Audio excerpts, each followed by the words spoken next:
স্বাগত ৭১-এর খেলা যোগে আপনাদের সাথে আছি আমি ফাহিম রহমান। ওয়ানডের পর এবার টেস্ট ক্রিকেটে প্রত্যাবর্তন হচ্ছে বাংলাদেশের। রঙিন পোশাকে রং ছড়ানো টাইগাররা সাদা পোশাকেও শুভ্রতার ফুল ফোটাতে চায়, চট্টগ্রামের সবুজ গালিচায়। বাংলার বিশুদ্ধ স্পিনে জাল বিছানোর পরিকল্পনা মুমিনুলদের। সাকিব যদি খেলে তবে তো সোনায় সোহাগা, না খেললেও ক্ষতি নেই, আত্মবিশ্বাসী বাকিরা। মোহাম্মদ মাইনুদ্দিনের ক্যামেরায় রিয়াজাদ আজিমের রিপোর্ট। একটা উইকেট ঘিরে কতজনের কত ভাবনা। জহুর আহমেদের উইকেট তো মিরপুরের মতো রহস্যপুরী নয়, তারপরও এই জটলা আর পরীক্ষা নিরীক্ষার পেছনে সাগরিকায় সবশেষ টেস্টের ফল একটা বড় কারণ। হেড কোচ থেকে অধিনায়ক সাকিব, মুশফিক কিংবা তরুণ প্রাণ লিটন শান্ত ২২ গজকে যেন ব্যাকরণ মেনে পড়তে চাইলেন। রাসেল ডমিঙ্গোর চাই আরও স্পষ্ট ধারণা, আর তাই অনুশীলন শুরুর আগে তামিম আর মুমিনুলের সাথে আলোচনা চলছে। নির্বাচকের সাথে হেড কোচের কোনো পক্ষই সন্তুষ্ট না। প্রধান কোচের চাওয়াটা ছিল এমন একটা ট্র্যাক যেখানটায় ডমিনেট করবে স্পিনারদের পাশাপাশি পেসাররাও, কিন্তু শেষ পর্যন্ত একদমই ট্রেডিশনাল উইকেটে হতে যাচ্ছে উইন্ডিজ বাংলাদেশ প্রথম টেস্ট, যেখানটায় উইকেট ফাটবে এবং স্পিনাররা সুবিধা নেবে। টেস্ট চ্যাম্পিয়নশিপে প্রথম হোম সিরিজের শেষ অনুশীলনে নেই সিরিয়াসনেস। গা গরম আর জড়তা কাটাতে যতটা দরকার ততটাই অনুশীলন করলেন সাকিব, তামিম, মুশফিকরা। ব্যাট হাতে আরও সাবলীল বিশ্বসেরা সাকিব আল হাসান, অধিনায়ক আত্মবিশ্বাসী দলের পরীক্ষিত যোদ্ধাকে একাদশী পেতে। আমার কাছে মনে হয় যে 1:2 প্লেয়ার, যে উনি থাকলে টিমের আপনার কম্বিনেশনটা খুব ভালো হয়। ব্যাটিং বলেন, আপনি বোলিং বলেন, একটা সুন্দর একটা টিম সাজানোর জন্য ক্যাপ্টেনের জন্য সবচেয়ে ভালো একটা সুবিধা থাকে। তো এই চিন্তা করলে আমার কাছে ওটা ভালো একটা, অ্যাজ এ ইয়াং ক্যাপ্টেন হিসেবে আমার জন্য ভালো একটা সুযোগ। চট্টগ্রামে দু দলের সবশেষ দেখায় জয়টা বাংলার। মুমিনুল পেয়েছিলেন দুরন্ত এক সেঞ্চুরি, তবে দ্বিতীয় ইনিংসে ১২৫-এ অল আউট হয়ে যাওয়ার অস্বস্তি ঝেড়ে ফেলার সুযোগ কোথায়? ১৬ টেস্টে মুখোমুখি হয়ে ৪ জয়ের বিপরীতে হার ১০টায়। ক্যারিবীয়দের পক্ষে পরিসংখ্যান ওজন বাড়ালেও শক্তিমত্তার পার্থক্যে বাংলাদেশ ভিন্ন দল। যেটুকু অপূর্ণতা ছিল সাকিব ফেরায় তা ঘুচে গেছে। উইন্ডিজের অ্যাডভান্টেজ নতুন প্রজন্মের একটা দল সম্পর্কে প্রায় অনভিজ্ঞ বাংলাদেশ। বড় ভয় হতে পারেন বিগম্যান রাকিম কর্নওয়াল। প্রস্তুতি ম্যাচে দেখিয়েছেন অফ স্পিনের মায়াবী জাদু। মাঠ ছাড়ার আগে নিজেদের মাঝে দৌড়ে নামলেন অধিনায়ক আর হেড কোচ, যেখানে শিষ্য অনায়াসে ছাড়িয়ে গেলেন গুরুকে। চট্টগ্রাম টেস্টে ডমিঙ্গোর চাওয়ার এ যেন এক রূপক পঞ্চায়ন। রিয়াসাদ আজিম, ৭১, চট্টগ্রাম। সময়ের সাথে সাথে টাইগাররা ওয়ানডে ক্রিকেটে যতটা পারদর্শী হয়েছে টেস্টে ততটা না, আর তাই এই ফরম্যাটের পরিসংখ্যান মোটেও সুখকর নয় ভক্তদের জন্য। কালে ভদ্রে টেস্ট খেললেও মোট ম্যাচের সংখ্যাও নিতান্ত কম না, বেশিরভাগ ফলাফল উল্লেখ করার মতোই না। সাফল্যের যতটুকু গল্প তার বেশিরভাগই দেশের মাটিতে। পরিসংখ্যানের পাতা উল্টে পাল্টে দেখেছেন এতেশাম সবুজ।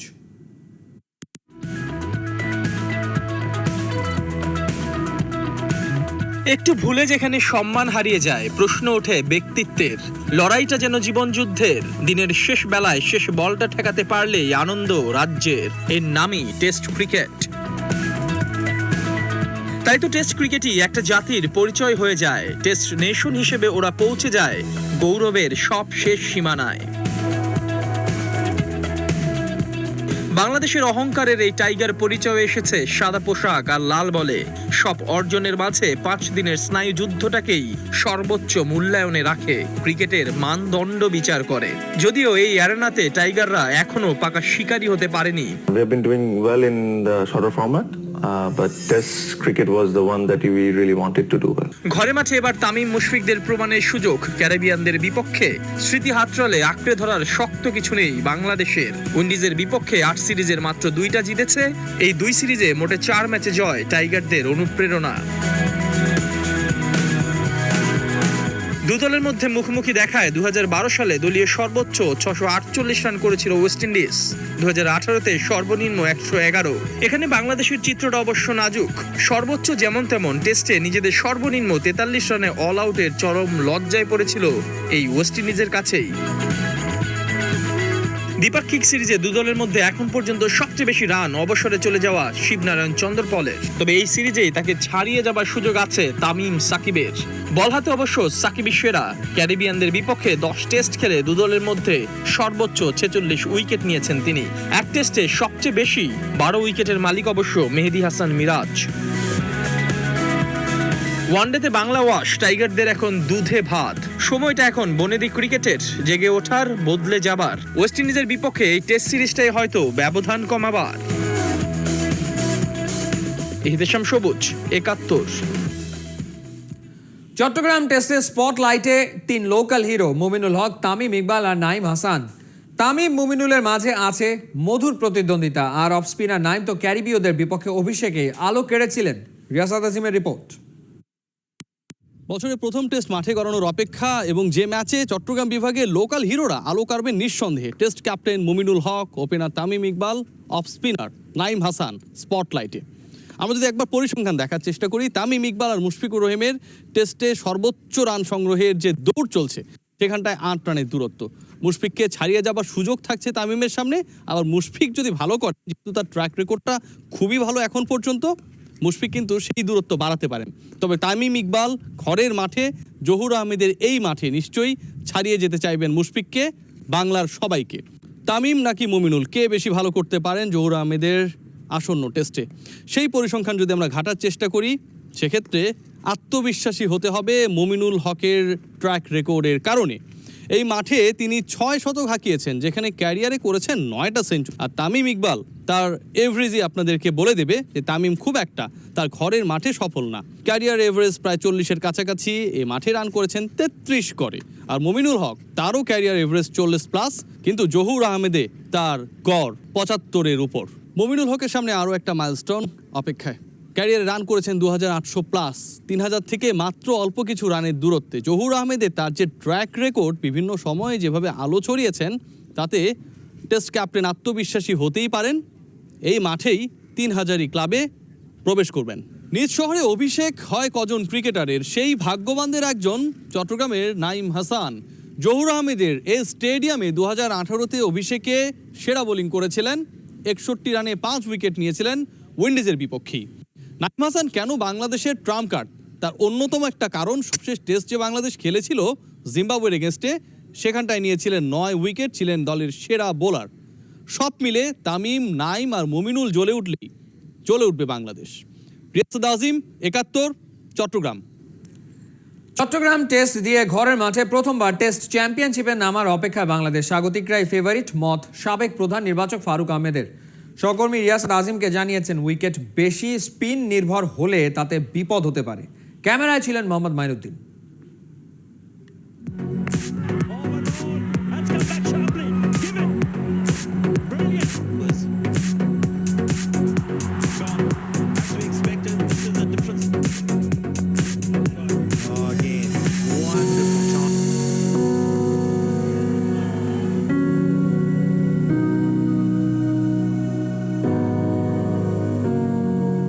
এই যে পয়েন্ট প্রাপ্তির সুযোগটা ডেফিনেটলি কিছুটা হলো স্বস্তির বাংলাদেশের জন্য। হোমে খেলছে, ওয়েস্ট ইন্ডিজ এগেইনস্টে খেলছে, and track record is good. তারপরে কিন্তু তোমার খেলাগুলো জিততে হবে, তারপরে তুমি পয়েন্টের ব্যাপার। তো প্রথমে আমার মনে হয় ওই পয়েন্টগুলো চিন্তা না করে আমাদের যেই, আমি আশা করব যে আমাদের বেস্ট পসিবল কম্বিনেশনটা করবে টিম ম্যানেজমেন্ট, এবং আমাদের মনে হয় যে ওই মানে ভালো খেলতে হলে যে কাজগুলো করা দরকার ওগুলো বেশি নজর দেওয়া উচিত, রাদার দেন আমরা মাঠে যাওয়ার আগে উইক টিম পয়েন্ট পেয়ে গেছি এরকম কিন্তু চিন্তা করা যাবে না। সো তার মানে কি আমাদের এই টেস্টের একটা শেষ হলেই, তবে হ্যাঁ যেটা তুমি উল্লেখ করেছো যে সুযোগটা আমাদের অন্য টিম, যেটা ইন্ডিয়া পাকিস্তানের সাথে আমরা পাইনি, এটা তো অপরচুনিটি ইজ মোর, যাতে আমরা we can put some score on the board, মানে এই ওয়েস্ট ইন্ডিজের সাথে খেলে। ওয়েস্ট ইন্ডিজকে যখন আমরা স্বাগত জানাচ্ছি, তখন লঙ্গা ভার্সনের উইদাউট এক্সপেরিয়েন্সে আমরা মোটামুটি মাঠে নামছি। এটা কতটুকু আসলে আমি এটা খুব একটা বেশি বড় করে দেখছি না আমি স্যার।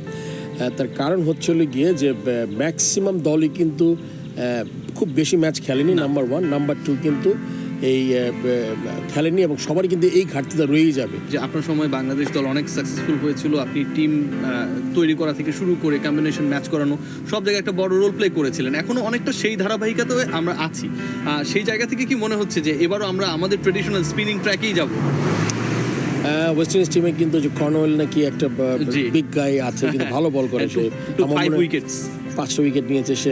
আমার মনে হয় this guy should watch out. আমার মনে হয় যে আমাদের এই ইয়েটা কম্বিনেশনই করা উচিত, একদম খুব স্পিনে না ঝুঁকে, খুব সিমিং না করে। আমার মনে হয় যে এই উইকেটে আমরা খেলে অভ্যস্ত, একটু স্লো উইকেট ওরকম উইকেট আমাদের খেলে মনে বেটার আমার মনে হয়। টেস্ট চ্যাম্পিয়নশিপে তো you have to play the away matches as well. সেখানে গিয়ে কিন্তু মোটামুটি আমাদের পেসাররা একটা বড় চ্যালেঞ্জে পড়ে এবং স্পিনাররা কিন্তু খুব একটা সাকসেসফুল হতে পারে না। এই ট্র্যাকটা থেকে আমরা কেন বের হচ্ছি না? এটা আসলে ইটস মিক্সচার হবে আমার অ্যান্সারটাই, বিকজ দেখো প্রতিটা দল প্রথমে কিন্তু তারা হোমে স্ট্রং হয়েছে টিম, সো এইটা কিন্তু ডিবেটের ব্যাপার আছে যে আমরা এক্স্যাক্টলি কোন সময় আমাদের মানে সুইচটা করব ফ্রম হোম অ্যাডভান্টেজ বাদ দিয়ে আমাদের সিমিং ট্র্যাক করে ডেকে ওদের সাথে খেলবো। সো সেক্ষেত্রে আমার মনে হয় সবচেয়ে বড় জিনিস সেটা হলো এখন আমাদের হোম অ্যাডভান্টেজ খেলা দরকার আমি মনে করি, কিন্তু অ্যাট দ্য সেম টাইম সময় এসছে যে আমরা যাতে এর উপরে জোর দিই, যাতে আমরা Pace attack-টা যেন- পেস অ্যাটাক যেহেতু এখন বেশ কিছু পাইপলাইনে 5-7-8টা ছেলের নাম বলতে পারি আমি যারা কিন্তু অত্যন্ত প্রমিসিং, কিন্তু এদের কিন্তু প্রমিস শুধুমাত্র একটা দিনে ম্যাচ খেললে হবে না, এদের কিন্তু ডোমেস্টিক্যালি অনেক ম্যাচ খেলতে হবে so that they can improve their bowling skill.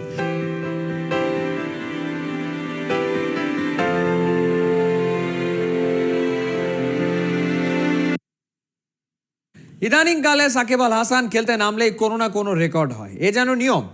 উইন্ডিজের বিপক্ষে খেলতে নামলে স্যার গ্যারি ফিলসোবার্সকে টপকে যাওয়ার সুযোগ পাবে বাংলার ক্রিকেটের জানপ্রাণ। ব্যক্তিগত অর্জনের হাতছানি মুশফিক, তামিম আর মুমিনুলের সামনেও। কে কোন মাইল ফলকের সামনে দাঁড়িয়ে জেনে নিন রহমান পেয়ারের রিপোর্টে। That is sublime. স্বপ্নের সীমানায় জীবনের শত আশার প্রদীপ জেলে রাখেন বাংলার এক মহাতারকা, আলোর সাথে যার নিত্য সন্ধি।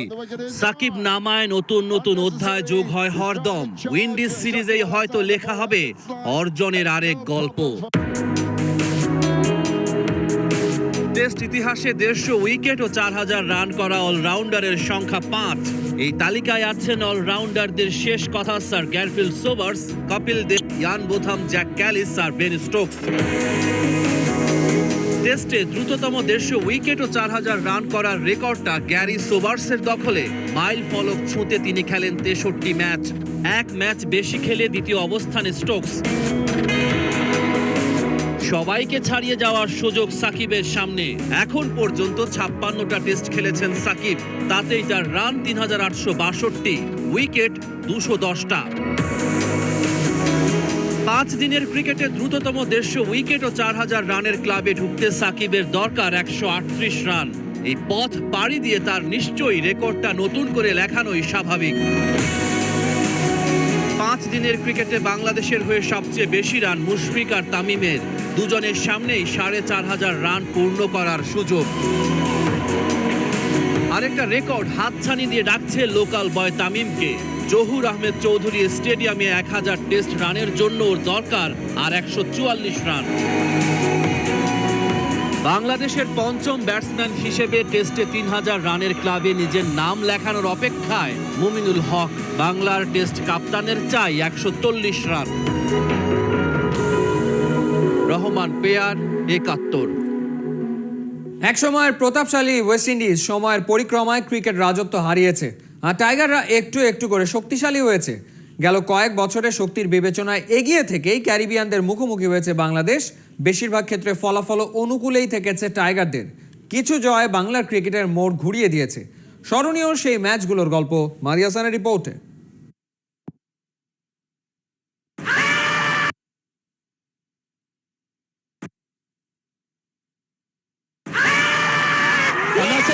প্রত্যেকটা দিনই তো নাম তোলে হারানোর খাতায়, তবু কিছু বেঁচে থাকে মনের পর্দায়।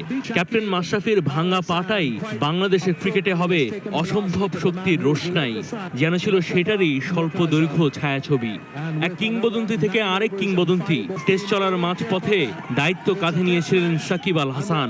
ভিভিয়ান রিচার্ডস, লারা প্রতিনিধিত্ব করেছেন যেই দলের, সেই ক্যারিবিয়ানে হারানো যেন এক রূপকথা। চোটে আক্রান্ত মাশরাফির কাছ থেকে যে ঝান্ডা বুঝে পেয়েছিলেন ভারপ্রাপ্ত সাকিব আল হাসান, পরের টেস্টে সেটা যেন পুঁতে দিয়েছেন ক্যারিবিয়ান ক্রিকেটের সর্বোচ্চ কোনো উচ্চতায়। উইন্ডিজকে প্রথমবার হারানো, সেটা উইন্ডিজের মাটিতে, তার উপর পরেরটা জিতে একেবারে ধবল ধোলাই করে দেওয়া। ম্যাচ উইনিং 97 বলে 96 রানের ইনিংস অম্লান অক্ষয়। কিভাবে চাপকে বানাতে হয় আরো এগিয়ে যাওয়ার তাপ, তার বিজ্ঞাপন যদি হয় সাকিব আল হাসান, সেটারই একটা master shot. 7 so far. Nice use of the feet. মাঝখানে 8 টেস্ট আর সময়ের হিসেবে 9 বছরের প্রতীক্ষা। চট্টগ্রামে ডেকে এনে এবার পূর্ণ শক্তির ওয়েস্ট ইন্ডিজ দলকে হারানো। টেস্টে দল হিসেবে আরো অভিজ্ঞ, আরো শক্তপোক্ত টাইগারদের সেই জয়ে প্রথম ইনিংসে ম্যান অব দ্য ম্যাচ মুমিনুলের সেঞ্চুরি আর চতুর্থ ইনিংসে তাইজুলের 6 উইকেট নেওয়ার ঘটনা trademark. It's a nice sixer. He growing and growing. চট্টগ্রামের ঘটনার পুনরাবৃত্তি হয়েছিল ঢাকায়। প্রথম ইনিংসে মাহমুদুল্লাহ রিয়াদের 136 রানের বদৌলতে 508 রানের এভারেস্টে চড়েছিল টাইগাররা। তাতেই চাপা পড়েছিল ওয়েস্ট ইন্ডিয়ানরা। এক ইনিংসে 7 উইকেট আর পরের ইনিংসে 5 উইকেট। ম্যাচ সেরা মেহেদী হাসান মিরাজ। ইনিংস ব্যবধানে হেরেছিল ক্যারিবিয়ানরা। ইতিহাসের যে গতিপথ সেটাই জানান দেয় বাংলাদেশ টেস্ট সিরিজের প্রথম ম্যাচটা জিতলে হোয়াইট ওয়াশ হয় উইন্ডিজ। ক্যারিবিয়ানদের বিপক্ষে সাফল্যের এই যে স্বল্প দৈর্ঘ্য ছায়াছবি, সেটা আরো দীর্ঘের দিকে যাক চট্টগ্রামে বুধবার থেকে। টাইগারদের সব রসদ তো জমা আছেই। Makes good contact. He growing and growing and growing in stature. মাহাদি হাসান, 71। হাঁটি হাঁটি পা করে টাইগাররা যখন প্রথম টেস্ট খেলতে নামলো, তখন কে ভেবেছিল ভারতের বিপক্ষে রাজকীয় এক শতক হাঁকাবে কোনো টাইগার? মুগ্ধতা ছড়ানো এক ইনিংসে ইতিহাসেরই অংশ হয়ে গেলেন আমিনুল ইসলাম বুলবুল। বাংলাদেশের সাবেক অধিনায়ক বিশ্বব্যাপী ক্রিকেট প্রসারেও কাজ করছেন দীর্ঘদিন ধরে। আজ তার জন্মদিন। খেলাযোগের পক্ষ থেকে তার জন্য শুভকামনা। Happy birthday to you. Happy birthday to you. Happy birthday, and the star burn tonight. Happy birthday to you. Happy birthday to you. Happy birthday, happy birthday, happy birthday to you.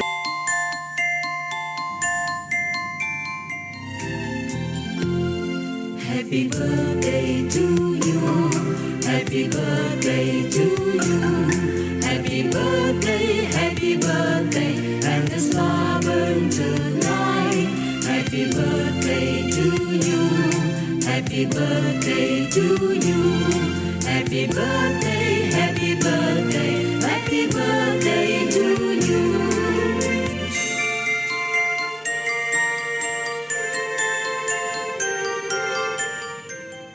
বিদেশি coach এনে কিঞ্চিত বিপাকে পড়েছে বাংলাদেশ ক্রীড়া শিক্ষা প্রতিষ্ঠান BKSP. Archery শেখাতে দক্ষিণ কোরিয়া থেকে এসছেন ইয়াং হু লি, কিন্তু তার ভাষা কারো বোধগম্য নয়। ইংরেজি জানেন না, কোরিয়ান ভাষা শিক্ষার্থীরা বোঝে না। বাধ্য হয়ে প্রযুক্তির আশ্রয় নিয়েছে গুরু শিষ্যরা। যোগাযোগ স্থাপন করেছে গুগল ট্রান্সলেটর। কষ্ট হলেও দক্ষ এই কোচের তালিম নিচ্ছেন আর্চাররা। অর্ণবাবের রিপোর্ট। 해가지고 고등학교 3학년 때 국가대표 선수로 발탁이 되었습니다.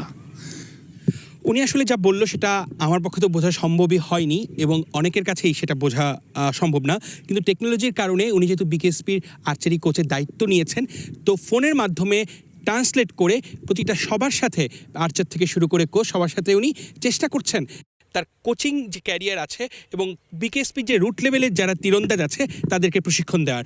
জানবো এই কোরিয়ান কোচ সম্পর্কে। হাতের মোবাইল ফোনটাই কাজ করছে দোভাষী হয়ে। প্রতিটা তীরন্দাজের সাথে এটাই যোগাযোগ করার একমাত্র মাধ্যম। কোচের কোরিয়ান কিংবা তীরন্দাজদের বাংলা, কারো ভাষাই যে কেউ বোঝে না।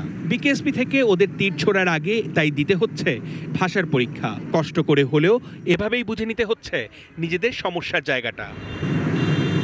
1982 সালে দিল্লি এশিয়ান গেমসে স্বর্ণজয়ী এই কোচ খেলোয়াড়ি জীবনে যেমনি সফল, তেমনি কোচিং ক্যারিয়ারেও আছে অর্জন। তার থেকে তালিম নেয়া সাউথ কোরিয়ার জাতীয় দল অলিম্পিকে জিতেছে স্বর্ণ। এই দক্ষ কোচের থেকে যোগাযোগের বাধা পেরিয়ে শিক্ষা নিয়েই ভবিষ্যৎ গড়ার স্বপ্ন দেখছে তীরন্দাজরা। এই কোচ নির্বাচনে আর্চারি বিভাগের প্রধানেরও আছে যুক্তি। যারা ইংলিশটা জানে এবং তাদের আনলে কমপক্ষে $15,000 দিতে হবে পার মান্থ, এবং অন্যান্য ফ্যাসিলিটিস যেগুলো ওগুলো তো দিতেই হবে।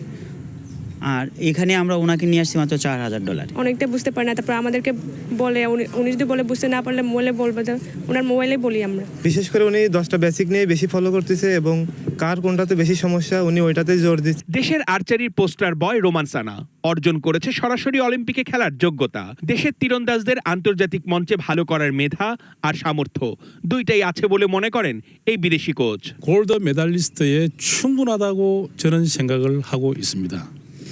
কোরিয়ান খেলোয়াড়রা অনেক অনুশীলন করে সেই তুলনায় বাংলাদেশি খেলোয়াড়রা অনেক কম করে, তবে কোরিয়ান খেলোয়াড়দের চেয়ে বাংলাদেশি খেলোয়াড়দের অনেক বেশি মানসিক শক্তি রয়েছে। দেশের সম্ভাবনাময় খেলা আর্চারি, তীর ধনুকের খেলায় নাম লেখানো এই নতুনদের পাড়ি দিতে হবে অনেকটা পথ। অর্ণব বাপি, ৭১। নতুন চুক্তিতে বার্সেলোনার কাছ থেকে লিওনেল মেসি নিচ্ছেন 555 মিলিয়ন ইউরো। এক মেসিকে রাখতে গিয়েই নাকি দেউলিয়া হওয়ার পথে বার্সা, এমন খবর আলোড়ন তুলেছে ফুটবল বিশ্বে। গোপন তথ্য কে ফাঁস করলো? অনেকেরই প্রশ্ন। অভিযোগের আঙ্গুল বার্তিমিউর দিকে, তবে সাবেক বার্সা প্রেসিডেন্ট ওসব কানে তুলতে নারাজ। খালিদ জামিলের রিপোর্ট। স্প্যানিশ দৈনিক এল মুন্দোর প্রথম পাতা। বিশাল দৈর্ঘ্যের সংখ্যাটা মোটেও কোনো রাষ্ট্রের সীমানা পরিমাপের ফল নয়, বরং বার্সার সাথে হওয়া চুক্তি অনুযায়ী মেসির প্রাপ্য অর্থ। করোনাকালে যখন কাতালানদের ঐতিহ্যবাহী ক্লাবটা দেনার দায়ে তলিয়ে যাচ্ছে, তখন এমন তথ্য ফাঁসে হাওয়া বইতে শুরু করেছে মেসির বিরুদ্ধে, বিশেষ করে স্পেনে। এটা একেবারেই অযৌক্তিক। মেসি একাই বার্সাকে ধ্বংস করে দিচ্ছে এবং এটাই সত্যি। বার্সা প্রেসিডেন্ট তো আমাদের টাকা নিয়ে অনেক বড় জুয়া খেলেছেন, সেটাও একজন খেলোয়াড়ের জন্য। কিন্তু এই সময়ে এমন তথ্য ফাঁসে, কারো লাভ হলে সেটা নিঃসন্দেহে ক্লাব বার্সেলোনার। অবশ্য মেসির ক্লাবই এল মুন্দোর বিপক্ষে আইনি ব্যবস্থা নিচ্ছে বলে সন্দেহের তীরটা ঘুরে যাচ্ছে অন্য কোনো দিকে। অফিসিয়ালি বার্সার সাথে চুক্তির তথ্য থাকার কথা 4টা পক্ষের কাছে: মেসি, তার আইনজীবী, লা লিগা ও বার্সেলোনা কর্তৃপক্ষ। বিশেষ কারণে পঞ্চম একটা পক্ষ আলোচনায়, বার্সেলোনার সাবেক প্রেসিডেন্ট জোসেফ মারিয়া বার্তেমেউ। সত্যি যাই হোক, মেসির চাপেই মেয়াদ শেষ হওয়ার আগেই তাকে বার্সা ছাড়তে হয়েছিল, এমন কথাই ফুটবল দুনিয়ায় প্রতিষ্ঠিত সত্য। আর সেই শোধ তুলতেই এমন কাণ্ড ঘটিয়ে থাকতে পারেন বার্তেমেউ। কিন্তু সেটা পরিষ্কার অস্বীকার করেছেন সাবেক বার্সা প্রেসিডেন্ট। জানিয়েছেন এমন অবৈধ কাজ তিনি কখনোই করেননি। পাশাপাশি এর জন্য মেসি ও বার্সেলোনা দুপক্ষকেই আদালতে যাওয়ার পরামর্শ দিয়েছেন। মেসির সাথে বার্সার চুক্তিটা হয়েছিল 2017 সালে। 5 বছর মেয়াদের সেই বোঝাপড়া শেষ হবে এবছর। আপাতত টাকার অঙ্কটা অবিশ্বাস্য মনে হলেও বার্তেমিউর দাবি, মহামারী না আসলে এই অর্থ মেসিকে দেয়া কোনো ব্যাপারই ছিল না। তাই এমন চুক্তি সম্ভব হয়েছিল যে খরচ বহন করা এখন বার্সার জন্য অসম্ভব। খালিদ জামিল।